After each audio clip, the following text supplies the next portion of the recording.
So students, today's topic is voids or interstitial sites. We will also discuss their types and some characteristics features of these voids. Now, first of all, what are voids? Voids or interstitial sites are those vacant sites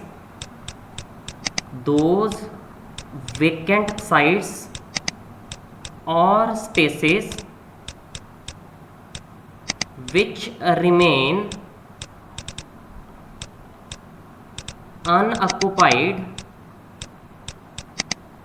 during a close packing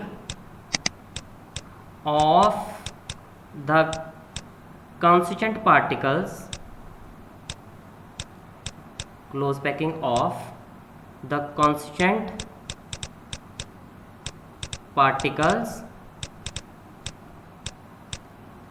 in three dimensions.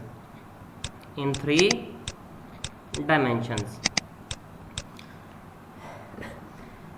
the last topic we have studied about the close packing in 1 dimensions, 2 dimensions and 3 dimensions.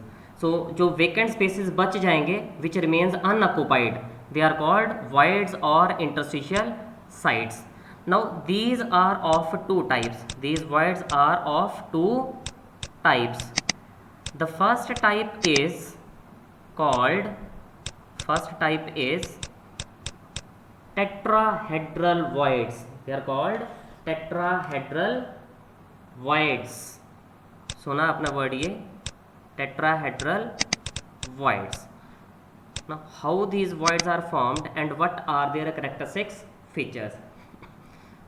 So I will explain with the help of an example. Now see here, we have placed 3 spheres, 1 2 3. ये first layer के spheres हैं, मान लो these are the spheres of first layer. इनके बीच में आपको space दिख रहा है, that space is basically void. अभी ये टेट्राहेड्रल वॉइड नहीं बना है, बट व्हेन इसके ऊपर एक और स्फीयर रखा जाता है, एक और स्फीयर रखेंगे, तो ये ग्रीन कलर का स्फीयर मैं यहाँ से एज्यूम कर रहा हूँ कि ये ग्रीन कलर का स्फीयर इनके ऊपर रख दिया, तो नाउ जो इनके बीच में जो स्पेस बचेगा vacant space, that vacant space is basically tetrahedral void. So this is another way of representing. जो लोअर आपको डायग्राम दिखाई गई है, इसमें यू कैन सी 3 स्फीयर नीचे है, 1 2 3, ये तीसरा पीछे और एक इसके ऊपर रखा हुआ है. ओके, सो इनके बीच में जो स्पेस खाली बचेगा, that space is called tetrahedral void. So how it is formed? It is formed when a sphere of second layer is placed over the 3 spheres of first layer. Okay, so this is the type of tetrahedral void. So this is an example of tetrahedral void. So बीच में जो space बचेगा, that void is called tetrahedral void. आप एक example इसके लिए और consider कर सकते हो. आपने एक बहुत कॉमन से स्ट्रक्चर स्टडी किया हुआ है, and that is of methane. तो आप ये अच्छी तरह से जानते हैं मीथेन का स्ट्रक्चर टेट्राहेड्रल है. मीथेन में देयर आर 4 हाइड्रोजन एटम्स, 1 2 3 और 4th मैंने ये ऊपर लगाया है. तो बेसिकली जो 3 हाइड्रोजन्स हैं, ये क्या है, ये नीचे बेस में प्रेजेंट है, they are forming lower layer, और इनके ऊपर क्या रखा हुआ हमने, 4th हाइड्रोजन रखा है. So carbon is occupying that tetrahedral void. So इस तरह से हम इसको इमेजिन कर सकते हैं. ओके, ऑब्वियस सी बात है, size of void will be always smaller than spheres. आप अगर फुटबॉल अरेंज कर रहे हो, 3 फुटबॉल आपने जोड़ के रख दिए, उसके ऊपर जो बीच में डिप्रेशन बना, उसके ऊपर आपने 4th फुटबॉल रख दिया, ऑब्वियसली जो बीच में स्पेस खाली बचेगा, दैट इज टेट्राहेड्रल वॉइड. और उस वॉइड का जो साइज है, वो साइज स्फीयर के साइज से हमेशा ही छोटा होगा. और उसमें जो छोटा स्फीयर, मान लो मैंने 3 फुटबॉल अरेंज किए, उनके बीच एक बॉल रख दी, छोटी बॉल रख दी, और ऊपर से एक और फुटबॉल मैंने प्लेस कर दिया उसके ऊपर. नाउ अगर वो बॉल नीचे वाले तीनों स्फीयर्स उसको भी टच कर रही है और ऊपर जो एक स्फीयर रखा है उसको भी टच कर रही है, मींस इन दिस केस जो ग्रीन स्फीयर है, ओके, इसको भी टच कर रही है, तो जो बॉल का जो रेडियस होगा, that radius is the radius of void. और ये जो ऊपर बॉल्स हैं, ये स्फीयर्स हैं, they have the radius of ions, जो भी हम कंस्टिट्यूएंट पार्टिकल स्टडी कर रहे हैं। सो दिस इज द स्पेस जहाँ पर टेट्राहेड्रल वॉइड प्रेजेंट होगा। ओके, ये ब्लैक डॉट से मैंने यहाँ पे आपको शो किया है। सो आई होप आपको ये टेट्राहेड्रल वॉइड का आइडिया लग गया होगा कि क्या टेट्राहेड्रल वॉइड है। Now the next part is it's important properties.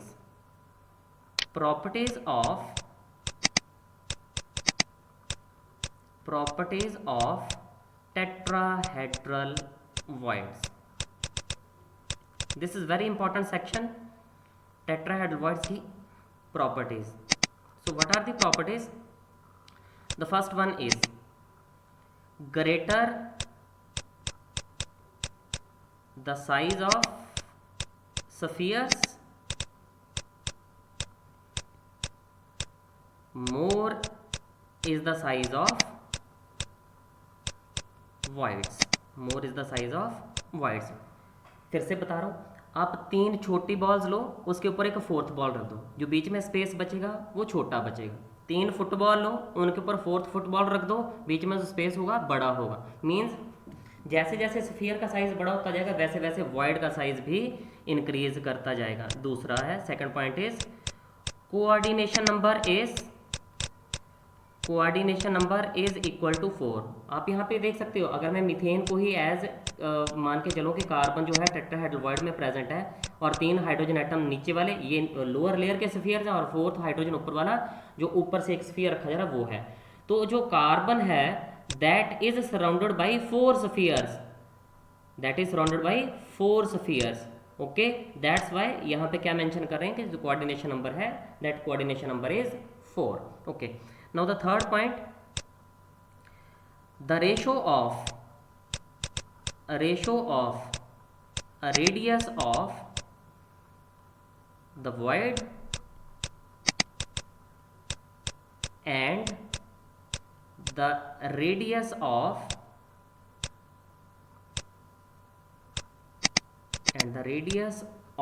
sphere क्या है यहाँ पे? Constant particles. बीच में जो स्पेस खाली बचा है वो है void के लिए radius. is always fixed and is जो टेट्राहेड्रल वॉइड्स हैं उसमें जो रेशो आती है that ratio is 0.225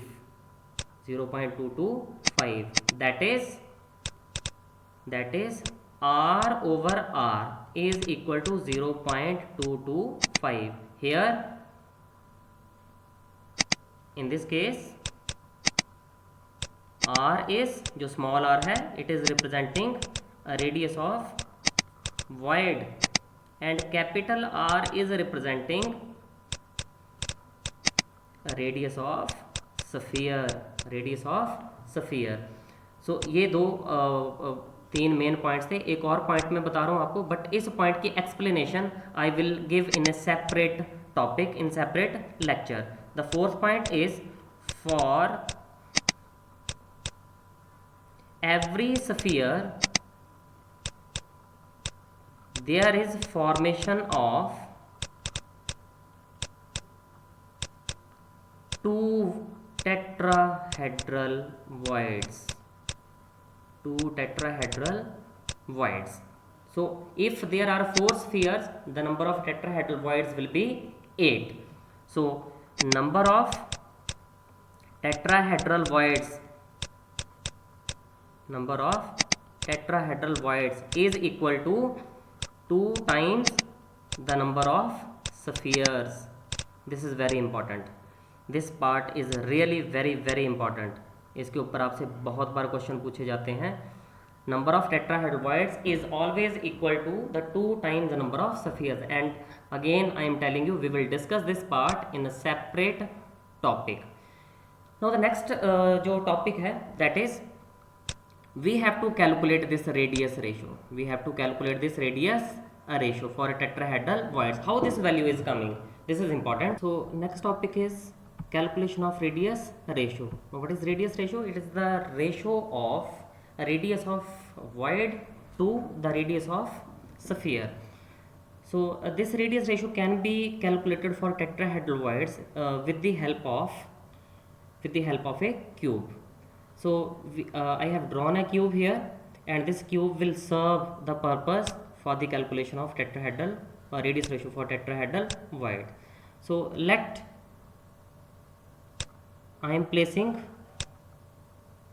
these three green spheres at alternate positions. So these alternate positions are basically showing the type of tetrahedral voids. Similar to that, you can see here 1, 2 और ये third sphere and fourth sphere is placed above. So ये जो 3 spheres हैं 1, 2, 3, ये lower layer के 3 spheres का role play कर रहे हैं, और जो ये फोर्थ लेयर जो टिप पे ये रखा हुआ है, this is serving the purpose of जो स्फीयर ऊपर से हम रखेंगे. सो कुछ assumptions अप्लाई करेंगे यहाँ पे, and what are those assumptions?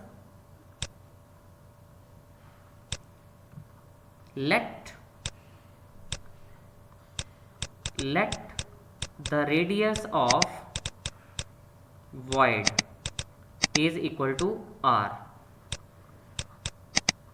A radius of sphere is equal to capital R. सो ये जो ग्रीन कलर के डॉट्स हमने बनाए हैं, ग्रीन कलर के स्फीयर्स बनाए हैं, ये कंस्टेंट पार्टिकल्स हैं. These are basically constant particles. और जो वॉइड है, वॉइड को मैं रेड कलर में शो कर देता हूँ, and that void is present in the center of these spheres. So this is that void. Okay, and the radius of void is represented by small r. Also let the edge length है, edge length of cube is equal to a centimeter. edge length is a centimeter. So यहाँ से लेके यहाँ तक का जो distance है is equal to a centimetre. A centimetre और क्यूब है तो इसकी सारी की सारी साइड्स बराबर होंगी. Now let we join this position with this one. Okay, and name these positions as point A, point B, point C and point D. So now we are having a right angle triangle A B C. यहाँ से एक right angle triangle बन रही है A B C. You can see here एक right angle triangle की formation हुई है. एक और ट्राइंगल यहाँ पे बनेगी, and the point will pass from A through body diagonal two point D. ठीक है, ये जो ए पॉइंट था ये फ्रंट वाला पॉइंट था और डी बैक वाला पॉइंट है. एक्चुअली यहाँ डी पे कोई भी स्फीयर आपको नहीं दिख रहा है. एक्चुअल में ये सारी पोजीशंस पे स्फीयर्स हैं, but to represent tetrahedral void यहाँ पे मैंने स्फीयर्स ड्रॉ नहीं किए हैं. So in right angle triangle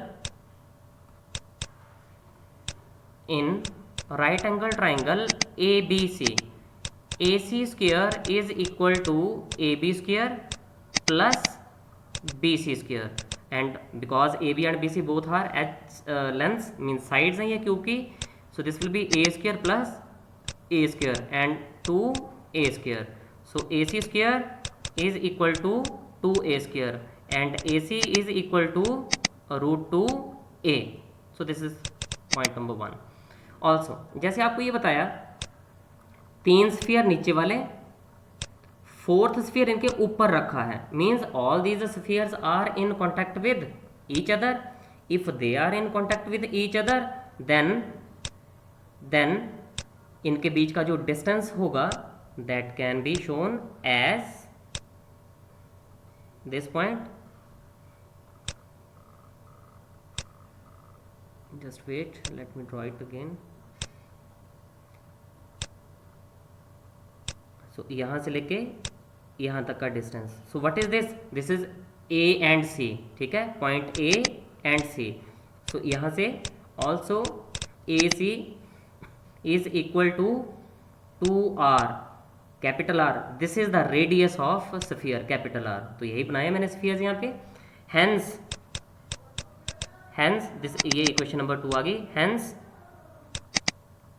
from equation 1 and equation 2 we will get root 2a is equal to 2r. Root 2a is equal to 2r. This is equation number 3. Now again consider next triangle ACD. So this is triangle ACD. AD square is equal to AC square plus CD square. AC square की value हमने ऊपर equation number 1 में equation number 1 से ऊपर है वहाँ पे लिखी हुई है, it is 2A square and CD square is equal to A square. So net we got 3A square. So यहाँ से AD किसके बराबर आ जाएगा, AD will be equal to √3A. Again as I told you earlier कि यहाँ पे D पे भी स्फीयर प्रेजेंट है, तो A और D को फिर से मैं एक बार रिप्रेजेंट कर रहा हूँ, and for that again I am considering the sphere. ये पॉइंट A पे आया, ये पॉइंट D वाला स्फीयर आया, और बीच में कौन सा स्फीयर प्रेजेंट होगा जो रिप्रेजेंट कर रहा है वॉइड को, which is representing the void. Okay, so ये बीच में वॉइड आ गया हमारे पास, क्योंकि वॉइड तो सभी के साथ कांटेक्ट में है. वॉइड जो है वहाँ पे जो ऐसा स्फीयर है जो सभी ऊपर और नीचे सभी स्फीयर्स को टच कर रहा है. सो यहाँ से ए और डी की पोजीशन आपको क्लियर होगी, और ए और डी के बीच का जो डिस्टेंस है दैट डिस्टेंस विल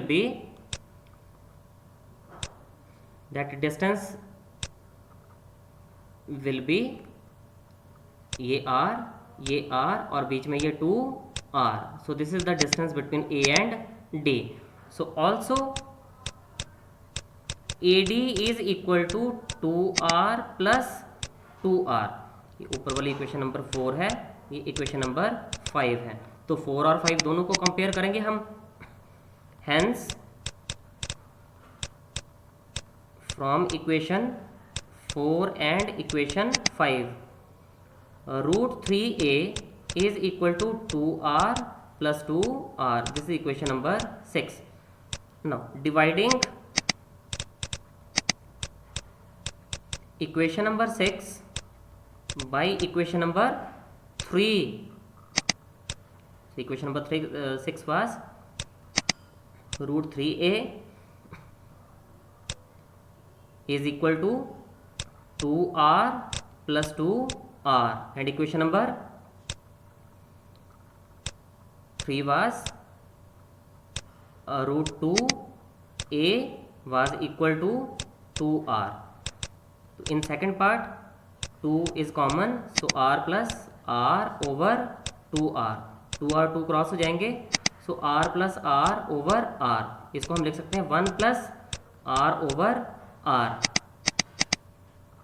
यहाँ से A और A क्रॉस हो जाएगा, √3A और √2A में से A और A क्रॉस हो जाएगा. So finally we get the equation √3 over √2 is equal to 1 plus R over R. √3 की जो वैल्यू है इट इज 1.732, √2 की वैल्यू है it is 1.414. This is equal to 1 plus R over R. Therefore on solving this 1.732 over 1.414 it is 1.225. ये एक इस तरफ ले आते हैं, -1 is equal to R over R. Hence जो फाइनल रिजल्ट है वो क्या होगा, R over R is equal to यहाँ से 1 माइनस हो जाएगा 0.225. So this is the radius ratio for tetrahedral void. Radius ratio for tetrahedral void. ये जनरली कैलकुलेशंस पूछ ली जाती हैं, they are very important. So these are the final results. So what we have studied here was what are the voids. These are of two types. First category हमने आज study कर ली है, it is tetrahedral void. जो second type हम पढ़ते हैं वो है ऑक्टाहेड्रल वॉइड्स. वो कौन से हैं, octahedral voids. So for tetrahedral voids they are formed when a sphere of second layer is placed over 3 spheres of first layer. So this diagram is showing it in a very clear way, and it is another view of this one. Now what are the properties of tetrahedral voids? Greater the size of the sphere, more is the size of void. Coordination number is 4. Radius ratio we have calculated, and this is the main point. For one sphere, for every sphere there is formation of 2 tetrahedral voids. Means जो number of tetrahedral voids है that will be double the number of spheres, and this is very important. बहुत सारे compounds के formulas के base पे depend करते हैं, और जो क्वेश्चंस हम करेंगे भी in next videos. And then we calculated this radius ratio. I hope you have you are able to understand this concept of voids and particularly tetrahedral voids in this case. Okay, thank you.